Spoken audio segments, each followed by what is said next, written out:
Hello everyone, कैसे हैं आप सब। आई होप कि आप सब बहुत ही ज्यादा अच्छे और मजे में होंगे। तो स्वागत है आप सभी का ब्रेकिंग द अल्फा ऑर्डर की एक और न्यू पार्ट में। वीडियो स्टार्ट करने से पहले मैं एक बात कहना चाहूंगी कि आप इसका पिछला वाला पार्ट देख कर आना, जिससे कि आज की वीडियो को समझना आपके लिए आसान हो सके। पर अगर देख लिया है तो बहुत अच्छी बात है। तो फटाफट से आज की इस वीडियो को हम स्टार्ट करते हैं। इस एपिसोड की स्टार्टिंग में हम नायला को देखते हैं, जिसके सामने व्हाइट वुल्फ आकर खड़ा हो गया था और वो अपनी बहुत ही ज्यादा इंटेंस आंखों के साथ उसको ही घूर रहा होता है। उसकी आंखें इतनी ज्यादा डरावनी होती है कि नायला की तो धड़कनें ही बढ़ गई थी। काफी देर तक घूरने के बाद अचानक से वो व्हाइट वुल्फ वहाँ से चला जाता है। अब ये मौका देखते ही नायला कहते हैं कि मुझे अभी ही यहाँ से निकलना होगा, क्योंकि उस व्हाइट वुल्फ को पता है कि मैं यहाँ पर हूँ। अगर मैं यहाँ पर ज्यादा देर रुकी तो वो कभी भी हमला करके मुझे मार डालेगा, जैसा कि उसने बाकी लड़कियों के साथ किया। ये सब सोचते हुए नायला वहाँ से भागने लगी थी। वो जगह सच में काफी ज्यादा अजीब थी। नायला भागते भागते एक पैलेस में आ जाती है। वहाँ पर जाने के बाद नायला उस जगह को अच्छे से देखने लगी थी। तभी इसी बीच नायला को वहाँ पर किसी की आवाज आती है। ये सुनते ही नायला फौरन वहाँ पर कांटेदार घासों के पीछे छिप जाती है। नायला घबराने लगती है। उसे लगता है कि कहीं वो व्हाइट वुल्फ फिर से तो नहीं आ गया। वो बहुत ही ज्यादा चौकन्ना होकर हर जगह पर नजर रखे हुई थी। पर नायला को एक लड़की की आवाज सुनाई देती है, जो कि कह रही थी कि प्लीज मुझे कोई बचा लो। जिसके बाद नायला को अपने पीछे एक लड़की दिखाई देती है, जो कि बहुत ज्यादा इंजर्ड होकर वहाँ पर पड़ी हुई थी। अब उसे देखते ही फौरन नायला उसके पास जाकर पूछती है कि क्या तुम ठीक हो।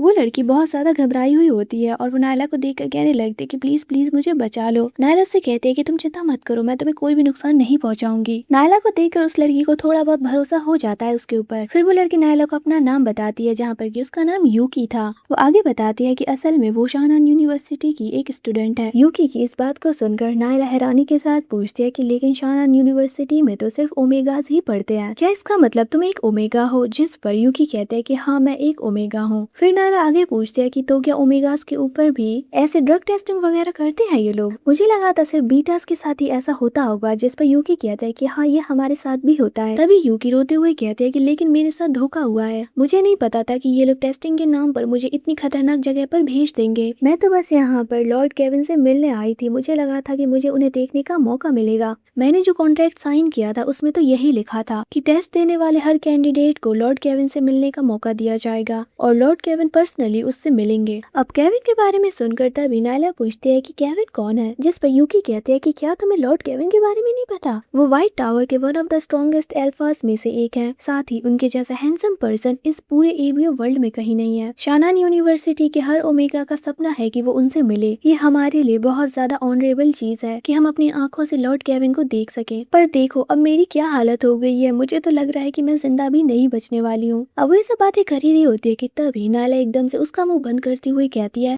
चुप हो जाओ, कोई आ रहा है। जिसके बाद वहाँ पर वही व्हाइट वुल्फ आ जाता है। वो उस जगह को अच्छे से देख रहा होता है। वही नायला और यूकी की तो धड़कनें बढ़ गई थी। यूकी धीरे से कहती है कि क्या ये वही व्हाइट वुल्फ है। जिस पर नायला कहते हैं कि हाँ तुम चुप रहो वरना वो हमें सुन लेगा। वो दोनों ऐसे ही शांत बैठे हुए थे। अब काफी देर तक यहाँ वहाँ घूमने के बाद वो व्हाइट वुल्फ दूसरी जगह पर चला जाता है ढूंढने के लिए। जिसके बाद नायला वहाँ पर मिट्टी को उठाकर यूकी की चोटों पर लगा देती है, क्योंकि ब्लड के सैंड की वजह से वो व्हाइट वुल्फ एक बार फिर से यहाँ पर आ सकता है। उस व्हाइट वुल्फ के वहाँ से जाने के बाद नायला यूकी से कहती है कि हम एक जगह पर बैठे नहीं रह सकते, हमें हमारी पोजीशन चेंज करते रहनी होगी। हमारे इस टेस्ट का एक ही गोल है कि हमें सरवाइव करना है। अगर हम जिंदा रहे तो कोई ना कोई आकर हमें जरूर बचा लेगा। तो चाहे जो हो जाए हमें उस व्हाइट वुल्फ से बहुत ज्यादा संभल के रहना होगा, वरना वो हमारा भी वैसा ही हाल करेगा जो दूसरी लड़कियों के साथ किया। वे सब बातें कर ही रही होती कि तभी अचानक से फिर से वो व्हाइट वुल्फ वहाँ पर आ जाता है। उसे देखते ही वहाँ पर नायला और लूकी एक बार फिर से छिप जाते हैं। वो व्हाइट वुल्फ एक बार फिर से उस जगह को देखने लगा था, क्योंकि उसे शक हो रहा था कि कोई ना कोई यहाँ पर तो जरूर है। पर काफी देर तक देखने के बाद भी उसे कोई नहीं दिखाई देता। जिसके बाद एक बार फिर से वो वहाँ से चला गया था। उसके जाने के बाद ही नायला और यूकी की जान में जान आती है। नायला यूकी से कहती है कि चलो हम दूसरी जगह पर जाते हैं, अभी अच्छा मौका है। इतना कहकर जैसे ही वो यूकी को लेकर वहाँ से भागने ही वाली थी कि यूकी के पैर में एक बहुत बड़ा कांटा घुस जाता है और वो और भी ज्यादा इंजर्ड हो जाती है। यूकी के पैर से खून टपक कर जमीन पर गिरता है। अब जैसे ही खून की खुशबू उस व्हाइट वुल्फ को आती है तो वो बहुत ज्यादा जोर से हाउल करते हुए उनकी तरफ बढ़ने लगा था। उसकी आवाज सुनकर यूकी डरते हुए कहते हैं कि अरे नहीं वो आ गया, अब हम नहीं बचेंगे। ये कहते हुए वो बहुत ज्यादा डर रही थी। पर नायला कहते कि कुछ भी नहीं होगा, चलो जल्दी यहाँ से भागते हैं। जिसके बाद नायला यूकी को पकड़कर वहाँ से भागने लगी थी। यूकी पहले से काफी ज्यादा इंजर्ड थी और अब उसके पैर में कांटा भी घुस गया था बहुत बड़ा, इसीलिए उसके लिए भागना तो ऑलमोस्ट इम्पॉसिबल था। भागते हुए यूकी के पैर में बहुत ज्यादा दर्द हो रहा था। अब जिसके बाद वो नायला से कहती है कि ऐसे तो हम दोनों ही मारे जाएंगे, तुम मेरी चिंता मत करो, भाग जाओ यहाँ से नायला। मैं ऐसी हालत में ज्यादा देर भाग नहीं पाऊंगी। तुम अभी उतनी ज्यादा इंजर्ड नहीं हुई हो तो जल्दी यहाँ से निकल जाओ, इससे पहले कि वो व्हाइट वुल्फ यहाँ पर आ जाए। जिस पर नायला से कहते हैं कि नहीं, ऐसा नहीं होगा, मैं तुम्हारे बिना नहीं जाने वाली यहाँ से। मैं तुम्हें आखिर यहाँ पर अकेला छोड़कर कैसे जा सकती हूँ? तुम बिल्कुल भी चिंता मत करो, चलो मेरे साथ, हम जरूर बच जाएंगे। उसकी इस बात को सुनकर तब यूकी सोचने लगती है कि वैसे भी हम दोनों में से कोई ना कोई तो मरेगा ही अभी, तो क्यों ना सबसे पहले ये बीटा ही मरे। ये सब सोचते हुए यूकी नायला से कहती है कि तुम्हें मरने का बड़ा शौक है ना, तो फिर ठीक है, मरो। जिस पर नायला हैरान होते हुए कहती है कि क्या कह रही हो। तभी वहाँ पर पीछे से वो वाइल्ड वुल्फ आ जाता है खिड़की तोड़कर। वो अपने नुकीले दांतों के साथ बस आगे बढ़ ही रहा था, तभी यूकी नायला को धक्का दे देती है, जिससे कि वो सीधा उस वाइल्ड वुल्फ का शिकार बन जाए। यूकी की ऐसी हरकत पर नायला को तो भरोसा ही नहीं हो रहा था कि उसने ऐसा कुछ किया है। नायला डायरेक्टली उस वाइल्ड वुल्फ के मुंह के अंदर जाने ही वाली थी। फिर हम कुछ टाइम बाद का सीन देखते हैं जहाँ पर कि यूकी जमीन पर पड़ी हुई थी। उसकी हालत पहले से ज्यादा खराब हो जाती है। वो हंसते हुए खुद से कहती है मेरी मौत का वक्त आ गया, और जिसके बाद वो मर जाती है। तो हमें पता चलता है कि असल में उस वाइट वुल्फ ने नायला की जगह यूकी को मार डाला था। वहीं दूसरी तरफ हम नायला को देखते हैं जो कि ये सब सीन देखकर बहुत ज्यादा घबरा चुकी थी। जिसके बाद वो वाइट वुल्फ नायला की तरफ देखने लगता है। ये देखकर नायला कहने लगती है कि प्लीज प्लीज मुझे मत मारो। नायला तो डर से कांप रही थी। वहीं वो वाइट वुल्फ उसकी तरफ बढ़ने लगता है। नायला भी धीरे धीरे पीछे हट रही थी, पर वो वाइट वुल्फ नहीं रुकता और वो सीधा नायला के ऊपर हमला कर देता है। जिसके बाद सीन यहाँ से शिफ्ट होकर एक बार फिर से बायोटेक कंपनी के कंट्रोल रूम की तरफ जाता है, जहाँ पर कि वो सारे रिसर्चर्स उन सारे मरे हुए गर्ल्स की फुटेज को देख रहे थे जिन्हें की वाइट वुल्फ ने मारा था। तभी उनमें से एक रिसर्चर जिसका नाम रोबेका था, वो कहने लगती है कि लॉर्ड एक बार फिर से आउट ऑफ कंट्रोल हो चुके हैं। इतने सारे कैंडिडेट्स को मारने में उन्हें बस कुछ ही मिनट का समय लगा। मुझे लगा था इन लड़कियों पर हमारे ड्रग को यूज करने के बाद ये सभी एटलीस्ट कुछ घंटों तक तो सरवाइव कर ही पाएंगी, पर अफसोस कि इनमें से ज्यादातर लड़कियां मारी जा चुकी हैं, सिर्फ एक ही बची हुई है। इतना सारा खून खराबा करने के बाद भी लॉर्ड अभी तक शांत नहीं हुए, उन्हें कंट्रोल में नहीं किया जा पा रहा है। शायद हमें उनको कंट्रोल करने के लिए कुछ और तरीकों को यूज करना पड़ेगा। ये सब बातें वो साइलस को बता रही होती हैं, जहाँ पर कि रोबेका आगे कहती है कि 1 महीने में ये दूसरी बार है जब लॉर्ड ने अपना आपा खो दिया है और वो बेकाबू होकर ऐसे सबका खून कर रहे हैं। रोबेका की बातों को सुनने के बाद एक पर्सन जिसका नाम जॉन था, वो कहने लगता है कि मैम अगर ऐसा ही चलता रहेगा तो व्हाइट टावर वाले हमें नहीं छोड़ेंगे। हमने सब करके देख लिया जिससे कि लॉर्ड फिर से नॉर्मल हो जाए, पर इन सब से भी कोई फायदा नहीं हुआ और सिर्फ एक ही बीटा गर्ल बची हुई है, वो भी क्या ही कर लेगी। जिस पर साइलस उससे कहता है कि चुप रहो। फिर वो रोबेका से कहता है कि मुझे इस लड़की का लाइफ इंडेक्स बताओ, जिस पर रोबेका से बताती है कि इस लड़की का लाइफ इंडेक्स बहुत तेजी से नीचे गिर रहा है, मतलब कि इसके बचने की ज्यादा उम्मीद नहीं है। हमारा ये मिशन पूरी तरीके से फेल हो गया और ये लास्ट बीटा भी बहुत जल्द मर जाएगी। अब उसकी इस बात को सुनकर तभी साइलस उससे कहता है कि नहीं, हम अपने मिशन को ऐसे रोक नहीं सकते, अभी के लिए उसे इंजेक्शन लगाकर बेहोश कर दो जिससे वो कंट्रोल में आ जाए हमारे। अब उसकी इस बात को सुनकर जॉन उससे कहता है कि लेकिन सर, हम अगर बार बार लॉर्ड को ऐसे इंजेक्शन लगाकर बेहोश करेंगे तो इससे उनकी मेंटल स्टेट पर बहुत बुरा असर पड़ेगा। इस बार वो इतने ज्यादा बेकाबू इसीलिए हुए हैं क्योंकि पिछली बार भी हमने उन्हें ऐसे ही बेहोश किया था जबरदस्ती। अगर वो और भी ज्यादा आउट ऑफ कंट्रोल हो गए तो मुझे डर है कि वो किसी को भी पहचानने से इनकार कर देंगे और वो सबको मार डालेंगे, जैसे कि उन्होंने इन सारी लड़कियों के साथ किया। ये सब बातें करते हुए जॉन काफी ज्यादा घबरा रहा था। वहीं साइलस उससे कहता है मुझे फर्क नहीं पड़ता, चाहे जो हो जाए, हम मिशन नहीं रोकेंगे। इन सारी लड़कियों की लाशों को साफ करके वहाँ पर दूसरे ग्रुप को भेजो। सब कुछ मेरे कहे मुताबिक ही होना चाहिए, अगर नहीं हुआ तो तुम इसका अंजाम जानते हो, है ना? जिस पर जॉन डरते हुए कहता है कि ठीक है जैसा आप कहे मास्टर। इतना कहकर वो तैयारी करने लगता है उस वाइट वुल्फ को इंजेक्शन लगाकर बेहोश करने की। पर तभी उसी मोमेंट पर उस लैब के सारे इमरजेंसी अलार्म एक्टिवेट हो जाते हैं। उस अलार्म को सुनकर रोबेका कहने लगते हैं कि अरे अब क्या हुआ, ये अलार्म क्यों बज रहे हैं? जॉन फौरन चेक करने लगता है कि आखिर सिचुएशन क्या है, जिसके बाद उन्हें पता चलता है कि नायला का लाइफ इंडेक्स बहुत तेजी से बढ़ रहा है, इवन कि उसकी एनर्जी भी बढ़ने लगी थी। ये सब देखकर रोबेका तो हैरान होते हुए कहते हैं कि आखिर ये कैसे पॉसिबल है। नायला की एनर्जी इतनी ज्यादा बढ़ चुकी थी कि उनके सारे सिस्टम भी खराब होने लगते हैं, मतलब कि उनके सिस्टम इतनी एनर्जी को सह नहीं पा रहे थे। सिस्टम को क्रैश होते हुए देखकर रोबेका कहने लगती है कि क्या ये किसी तरीके की अवेकनिंग है? ऐसी एनर्जी फ्लक्चुएशन तो सिर्फ अवेकनिंग के वक्त ही होती है। ये सब जानने के बाद तो सभी के होश उड़ जाते हैं। वहीं साइलस आगे बढ़ते हुए कहता है कि इसमें तो कोई लॉजिक है ही नहीं, आखिर एक ऑर्डिनरी बीटा के अंदर इतनी एनर्जी कैसे हो सकती है? रोबेका कहने लगते हैं कि हाँ सर, आप बिल्कुल सही कह रहे हैं, पक्का कुछ ना कुछ गलती हुई है। और जिसके बाद वो हड़बड़ाते हुए रिसर्च करने लगती है, पर क्योंकि ऑलरेडी उनका सिस्टम क्रैश हो गया था जिस वजह से रुबेका कुछ भी नहीं कर पाती, उसे कोई भी इन्फॉर्मेशन नहीं मिलती। वहीं जॉन भी अपनी पूरी कोशिश कर रहा था जिससे कि उसे कुछ तो इन्फॉर्मेशन मिले, पर वो नाकामयाब रहता है। वहीं साइलस सोचने लगा था कि ये लड़की कोई ऑर्डिनरी बीटा नहीं लग रही मुझे, पक्का इसमें कुछ न कुछ तो खास बात है। तभी सीन यहाँ से शिफ्ट होता है और हम एक बार फिर से नायला को देखते हैं, जहाँ पर कि हमें दिखाया जाता है कि जब उस वाइट वुल्फ ने नायला के खून को चाटा था तो अचानक से उसकी बॉडी बहुत ही ज्यादा अजीब तरीके से रिएक्ट करने लगी थी। वो काफी बुरी तरीके से शेक करने लगा था। वहीं दूसरी तरफ नायला, जो कि बहुत ज्यादा इंजर्ड हो जाती है, वो देखती है कि उसकी बॉडी में अलग ही तरीके की एनर्जी आ रही है, पर उसे कुछ भी समझ नहीं आ रहा था कि इसका रीजन क्या है।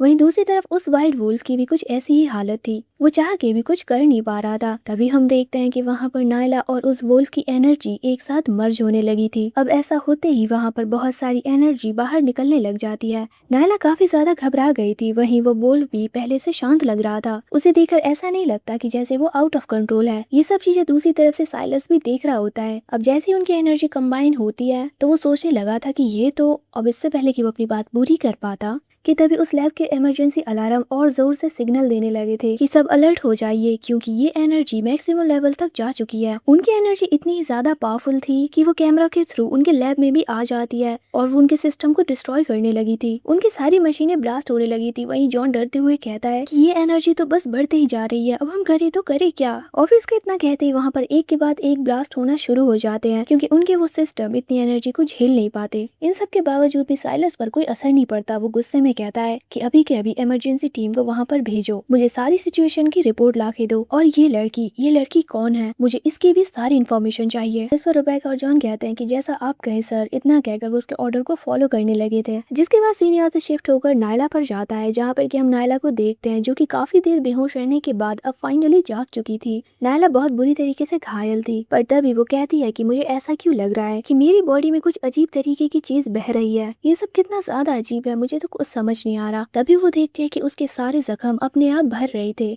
ये देखकर नायला और भी ज्यादा हैरान हो गई थी और वो कहते हैं कि मेरे वॉन्ड्स अपने आप हील हो गए, पर कैसे हुआ क्या आखिर मेरे साथ। वो बुरी तरीके से कंफ्यूज थी। जिसके बाद वो खड़ी होकर अपने आसपास का जायजा लेती है। वो खुद से कह रही थी कि मुझे तो बस इतना ही याद है कि वो व्हाइट वुल्फ मुझ पर हमला कर रहा था और मुझे बस मारने ही वाला था, पर मैं तो मरी नहीं हूँ, मैं तो अभी तक जिंदा हूँ। और वो व्हाइट वुल्फ कहाँ पर गया। वही सब सोच ही रही थी कि तभी वहाँ पर वही व्हाइट वुल्फ अपीयर होता है और वो जोर जोर से चिल्लाने लगा था। उसके अंदर काफी ज्यादा एनर्जी जा रही थी। उसे देखकर नायला डर जाती है और वो कहने लगी थी कि अब मैं क्या करूँ, ये तो मुझे मार डालेगा। पर तभी वो देखते हैं कि वो व्हाइट वुल्फ हमला नहीं कर रहा है उसके ऊपर, उल्टा वो खुद बहुत ज्यादा बेचैन था और काफी जोर से चिल्ला रहा था बस। तभी अगले ही पल नायला के होश उड़ जाते हैं ये देखकर कि वो व्हाइट वुल्फ एक ह्यूमन में ट्रांसफॉर्म हो जाता है। और गाइस, यही है केविन, जो कि व्हाइट टावर का सबसे स्ट्रॉन्गेस्ट अल्फा है। उसकी बॉडी काफी ज्यादा कमाल थी, इवन कि वो खुद भी बहुत ज्यादा हैंडसम था। ह्यूमन फॉर्म में आने के बाद केविन अपना सर पकड़ते हुए कहता है कि अरे मैं क्या कर रहा था इतने टाइम से, मुझे तो कुछ याद ही नहीं आ रहा है। जिसके बाद वो अपने दिमाग पर जोर डालते हुए कहता है कि अरे यार, मैं कब से इतना भुलक्कड़ हो गया, शायद मैं इतने टाइम से अपने बीस्ट फॉर्म में था